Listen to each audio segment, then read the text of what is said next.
Science classes by Ranjit Kumar में आप सभी का स्वागत है। आप सभी पढ़ने जा रहे हैं केमिस्ट्री। ये आपके क्लास 8 का केमिस्ट्री है, चैप्टर 5 कोल एंड पेट्रोलियम। तो हम लोग कोल और पेट्रोलियम पढ़ने जा रहे हैं आज। तो कोल और पेट्रोलियम शुरू करने से पहले आप एक चीज़ जान लें कि इस चैप्टर का नाम कोल एंड पेट्रोलियम रखा गया है। कोल और पेट्रोलियम दोनों में क्या समानताएं हैं और क्या अंतर है, आप बता सकते हैं? चलिए, आप ध्यान देंगे, कोल और पेट्रोलियम दोनों ही जीवाश्म ईंधन है, जिसको फॉसिल फ्यूल कहते हैं, यानी कि जीवों के अश्म से तैयार हुआ है। ठीक है। कोयला जो है वह पेड़ पौधे जो हैं लाखों करोड़ों साल तक ज़मीन के अंदर दफन हो जाते हैं, उनके अंदर कार्बन की मात्रा रह जाती है, जिससे आपका ये जंगल जो है सारे के सारे जो ज़मीन के अंदर चले जाते हैं, उससे यह कोयला तैयार होता है। लाखों करोड़ों साल लग जाते हैं आपके कोयले तैयार होने में। उसी प्रकार से पेट्रोलियम जो होता है वह जलीय पेड़ पौधे या बहुत बड़ी जल राशि जिसमें कई सारे जलीय जीव रहते हों, या फिर पेड़ पौधे हो, या बड़ा समुद्र हो, या कोई बड़ी झील हो, वो ज़मीन के अंदर कई लाखों करोड़ों साल तक रह गई हो, उसके अंदर कई जलीय जीव हों और आपके क्या बोलते हैं पेड़ पौधे हों, सारे के सारे जलीय माने जल में रहने वाले एक्वाटिक प्लांट्स एंड एनिमल्स हों, ये सारे के सारे आपके रिड्यूस हो करके पेट्रोलियम बन जाते हैं। चलिए, तो ये दोनों समानताएं हैं और ये अंतर हुए। अब हम लोग शुरू करते हैं ये chapter. Let's begin our upcoming chapter coal and petroleum. बड़ा ही इंटरेस्टिंग चैप्टर होने वाला है। We use various material for our basic need.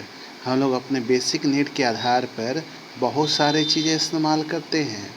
Some of them are found in nature. कुछ चीज़ें प्रकृति में वैसे ही प्राप्त की जाती है जैसे हम लोग इस्तेमाल करते हैं। और some has been made by human effort. और कुछ चीज़ें बनाने के लिए मनुष्य जो है अपने पराक्रम का इस्तेमाल करता है। ठीक है। चलिए, तो एक्टिविटी 5.1 में क्या करना है उसको समझ लिया जाए। Make a list of various material used by us in daily life and classify them as a natural and man made. तो नेचुरल और मैन मेड मटेरियल सबको आपको क्लासिफाई करने हैं। ठीक है। नेचुरल है एक तरफ और एक तरफ मैन मेड है। चलिए, मैं आपको कुछ हिंट्स कर दे रहा हूँ। नेचुरल में हो गया जैसे आपका एयर, एयर इधर लिख दिए, एयर हो गया। तो मैन मेड में क्या आ जाएगा? प्लास्टिक है, रबर है। ठीक है। चलिए प्लास्टिक ही लिख देते हैं। ये आपका आ गया प्लास्टिक। ठीक है, प्लास्टिक आपने लिख दिया। इससे क्या है कि जो मनुष्य निर्माण करता है वैसे 5 लिख लेना है, और नेचर जो हमें देता है वैसे 5 लिख लेना है।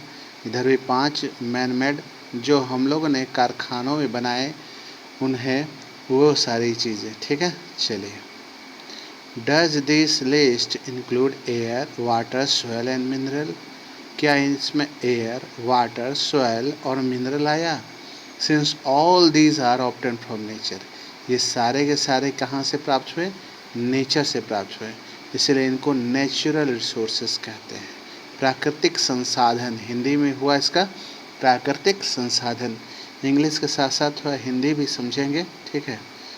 चलिए, can we use all natural resources forever? क्या हमेशा हम सारी चीज़ें जो प्रकृति हमें देती है उसे क्या हम हमेशा इस्तेमाल कर सकते हैं? तो अब ये बात है कि इस चीज़ को समझने के लिए कई चैप्टरों में समझा है, लेकिन इसका जवाब आपका नहीं होगा, क्योंकि कुछ चीज़ें जो है वो बर्बाद हो रही हैं, वो पॉल्यूटेड होते जा रही है, जैसे हवा, वाटर, सॉइल। ये सब आप जानते हैं कि ये जो है हम लोग इसमें पॉल्यूशन हम लोग के चलते, हम लोग की गलतियों के चलते जो है पॉल्यूशन, इसमें पॉल्यूटेंट मिलते जा रहे हैं और ये पॉल्यूटेड होते जा रहे हैं। इस चीज़ का ध्यान रखना चाहिए कि ये प्रकृति के स्रोत जो हैं जब बर्बाद हो जाएंगे, पॉल्यूटेड हो जाएंगे, तो हम लोग का जीवन जो है वह बहुत ही कष्टमय हो जाएगा। चलिए, तो हम लोग आते हैं आगे हैं और हम लोग आगे की पढ़ाई करते हैं। Can air, water, soil be exhausted by human activity? क्या एग्जॉस्टेड होते जा रहे हैं, क्या ये ख़त्म किए जा रहे हैं मनुष्य के द्वारा? एयर, वाटर और सॉइल, ऐसे कहा जाए तो हवा बहुत ज़्यादा है, पानी भी बहुत ज़्यादा है, उसी तरह से मिट्टी भी बहुत ज़्यादा है। लेकिन आप ध्यान रखेंगे, आपने ऐसा क्लास 7 में पढ़ा हुआ है, you have already study about the water in class 7। Is water limitless resources? तो कहने का मतलब क्लास 7 में आपने पढ़ा हुआ है कि पानी जो है लोग पॉल्यूटेड कर देते हैं, बर्बाद कर देते हैं। लेकिन आपने क्लास 7 में वेस्ट वाटर ट्रीटमेंट प्लांट पढ़ा है, जिसमें आप जानते हैं कि पानी को कैसे हम सुरक्षित संरक्षित रख सकते हैं। हालांकि पानी लिमिटलेस रिसोर्सेस है, लेकिन सब पानी पीने लायक नहीं है। Water is everywhere and there is no water for drinking, ऐसा आपने क्लास 7 में पढ़ा हुआ है ना। पानी तो है सब जगह, लेकिन कोई पानी पीने लायक नहीं है। आप एक चीज़ ध्यान रखेंगे, पानी का बहुत सारा प्रतिशत तो हवा में ही तैरता रहता है, और बहुत सारा जो प्रतिशत है वो खारा पानी है जो पीने लायक नहीं है। तो इसलिए क्या है कि पानी जो है, बूंद बूंद पानी का, वो बहुत कीमती है, पानी को जाया नहीं करना चाहिए। In the light of ability of various resource in nature, nature resource can be broadly classified into two kinds। यानी कि हल्के तौर पर हम नेचुरल रिसोर्स को बड़े पैमाने पे हम लोग साधारण तौर पर नेचुरल रिसोर्सेस को दो भागों में बांटते हैं, इनहैक्सिबल और नॉन एक्सहैक्सिबल। ठीक है, इनहैक्सिबल किसको बोलते हैं? ये ऐसे चीज़ें हैं, these resources are present in ultimate quality, unlimited quality, माने इनकी संख्या जो है अनलिमिटेड है, क्वांटिटी में पाए जाते हैं in nature, and are not like to be exhausted by human activity. मनुष्य चाह कर कभी इसको ख़त्म नहीं कर सकता। ये है सनलाइट और एयर है। ठीक है, अब आता है आपका exhaustible nature resources. Exhaustible natural resources वो हैं, the amount of these resources in nature is limited, प्रकृति में बहुत ही कम है। दे कैन बी एग्जॉस्टेड, ये ख़त्म कर दिए जाएंगे ह्यूमन एक्टिविटीज़ से। इसके एग्जाम्पल हो गए आपके फॉरेस्ट, वाइल्ड लाइफ, मिनरल, कोल, पेट्रोलियम, नेचुरल गैस, etc। ये सारी चीज़ें जो हैं मनुष्य की एक्टिविटी के द्वारा ये बर्बाद किए जा रहे हैं और ये ख़त्म हो जाएंगे। अब आता है एक्टिविटी 5.2, जिसको हम लोग ध्यान से देखेंगे क्या इसमें करना है। It is a group activity, ये एक ग्रुप एक्टिविटी होने वाला है। टेक सम कंटेनर, कुछ कंटेनर्स लेंगे और फिल देम, उसमें पॉपकॉर्न, पीनट, रोस्टेड ग्राम और टॉफ़ी, ये सब आप डालेंगे। और डिवाइड करना है इसको student in the group of 7 each, 7 बच्चों के ग्रुप में इसको डिवाइड करना है। फर्दर डिवाइड, और उसके बाद फिर आपको डिवाइड करना है इस ग्रुप इनटू 3 सब ग्रुप, 3 का सब ग्रुप बनाना है। जैसे एक में आपका नंबर 1, 2, 4 स्टूडेंट होंगे। Label them as a first, second and third generation, और ऐसा समझिए कि एक आपका फर्स्ट जनरेशन हो गया, सेकेंड जनरेशन हो गया और थर्ड जनरेशन हो गया रिस्पेक्टिवली। ठीक है, इससे 3 जनरेशन में आपने अपने संख्या को बांट लिया। These sub group represent the consumers, ये कंज्यूमर्स को शो कर रहे हैं जो प्रकृति में हर चीज़ों का उपभोग कर रहे हैं, इस्तेमाल कर रहे हैं।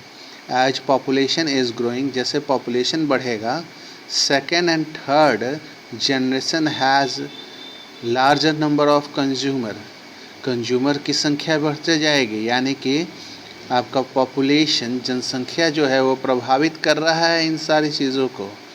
Put one full of container for each group on a table. Ask consumers of first generation and each group of consume eatable from the container of their group. तो आप इस एक्टिविटी में क्या करेंगे कि एक कंटेनर फूल जो है हर एक ग्रुप वाले टेबल में डाल देंगे और ask consumer to first generation from each group, हर एक जनरेशन वाले ग्रुप को कंज्यूम करने के लिए कहेंगे ईटेबल जो चीज़ें हैं उनको. Now ask the second generation consumer from each group to do the same. यही चीज़ करने के लिए सेकेंड जनरेशन को कहेंगे. Ask student to observe carefully availability of eatable in each container. और आप ये भी ध्यान देंगे कि उन सब बर्तनों में कितने सामान बच जा रहे हैं. If something is left in container ask third generation from each group to consume it. और जो बचा खुचा है वो आपके थर्ड जनरेशन वाले इस्तेमाल करेंगे. Now finally observe whether all the consumer of third generation got eatable or not. आप पाएंगे कि जो तीसरा जनरेशन यानी तीसरा ग्रुप अपने बच्चे का बनाया उस तक तो खाने वाली चीज़ें बहुत कम हो गई या फिर ख़त्म ही हो गई. Also observe if anything is still left in any of the container. और आप ये भी ऑब्जर्व करेंगे कि कुछ चीज़ें पूरी तरह से ख़त्म ही हो गई. तो ऐसे ही आप सोच सकते हैं कि जैसे जैसे ये सारी चीज़ें फर्स्ट जनरेशन में ख़त्म यूज हो जा रही है फिर सेकंड जनरेशन में यूज हो रही है, एक ऐसा समय आएगा जब यह चीज़ें बचेंगी ही नहीं और ये ख़त्म हो जाएगी अगले जनरेशन के लिए. ठीक है. इस एक्टिविटी से हमें क्या शिक्षा मिलती है कि हमें जो भी आपके चीज़ें हैं जैसे वाटर हो गया है ना, फ्रेश एयर हो गया, इसके बारे में हमें अभी सोचना चाहिए कि ये अगले जनरेशन के लिए भी सही रहे. ठीक है. Assume that the eatable in the container represent the total ability of exhaustible natural resource like coal हो गया, पेट्रोलियम हो गया और नेचुरल गैस हो गया. जो भी ईटेबल चीज़ें थी, पॉपकॉर्न था, टॉफ़ी थी, ये सारे चीज़ें कोल, पेट्रोलियम और नेचुरल गैस को शो कर रही है. Each group may have a different consumption pattern. यानी सब किसी का कंजप्शन पैटर्न अलग है. जैसे आपने पहले ग्रुप में मान लीजिए कि एक बच्चे को रखा तो उनके लिए काफ़ी माने अत्यधिक चीज़ें थी, खाने वाली चीज़ें बहुत ज़्यादा थी उनके पास. लेकिन are the earlier generation of any group too greedy. और इसके बाद वाले जो है ज़्यादा उन्होंने ले लिया. इस से थर्ड जनरेशन के लिए if it may not be earlier generation in some groups were concerned about coming generation and left something for them. और ऐसा हुआ कि इनके ग्रीडनेस के चलते, इनकी ग्रीडी के चलते जनरेशन जो ग्रुप में थे concerned about the coming generation left something for them. ऐसा होना चाहिए कि उन्हें उस आगे वाले जनरेशन के लिए कुछ न कुछ बचा के रखना चाहिए था. In this chapter we will learn about some exhaustible natural resources. इस चैप्टर में हम लोग एग्जॉस्टिबल जो आपके नेचुरल रिसोर्सेज हैं उनके बारे में पढ़ाई करने जा रहे हैं. ये है कोल, पेट्रोलियम और natural gas. These were formed from the dead remaining living organism fossils.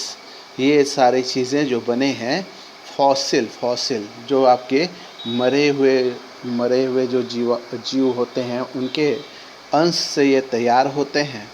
So these are called fossil fuel. ये तीनों के तीनों कहलाते हैं फॉसिल फ्यूल. आपसे पूछा जाएगा तो आप बता सकेंगे अब कोल, पेट्रोलियम और नेचुरल गैस जो है आपके क्या हैं, फॉसिल फ्यूल हैं. क्यों है? क्योंकि ये डेड मरे हुए रिमेनिंग लिविंग ऑर्गेनिज्म, पेड़ पौधे, जीव जंतु, उनके जो बचे हुए अंश जो होते हैं उनसे, जिनको फॉसिल कहते हैं, उनसे ही बनते हैं, इसलिए इनका नाम फॉसिल फ्यूल है. चलिए, फॉसिल फ्यूल में आपने इतना पढ़ाई किया. अब आगे हम लोग पढ़ते हैं. ये देखिए फिगर भी कुछ हम लोग देखेंगे. ये है कोयला. ये दिख रहा है आपको कोयला, है ना। ये काले रंग का पत्थर टाइप का दिखाई दे रहा है ना। ये कोयला है। कोल, यू मे हैव सीन कोल और heard about in figure 5.1. It is hard as a stone and is black in color. यानी कि ये हार्ड होता है और काले कलर का दिखाई पड़ता है। Coal is one of the fuel use to cook food.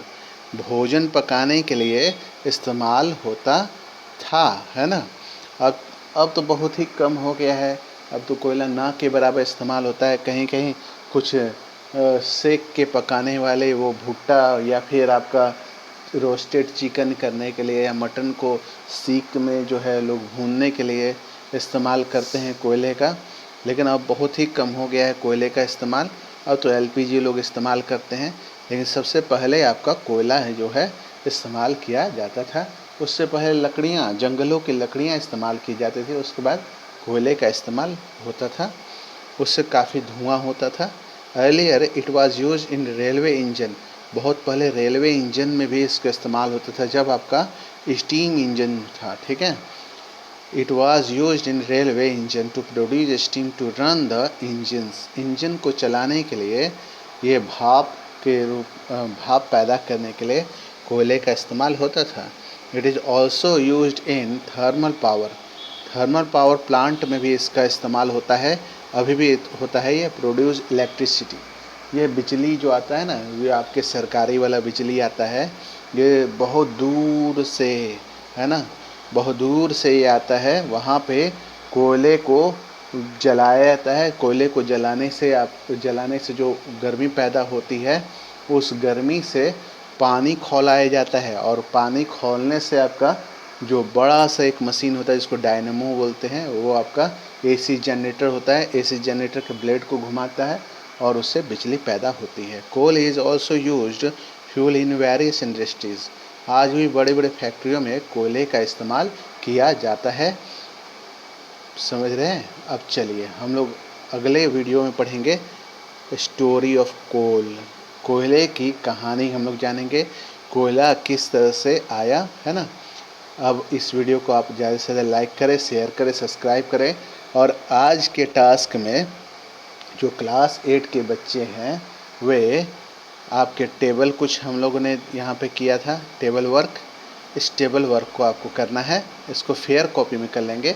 Activity 5.1 में नेचुरल और मैन मेड मटेरियल्स के बारे में लिखना है। 5 इधर नेचुरल मटेरियल और 5 मैड मैन मटेरियल, ठीक है।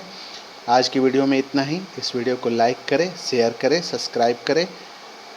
Thank you. Have a nice day.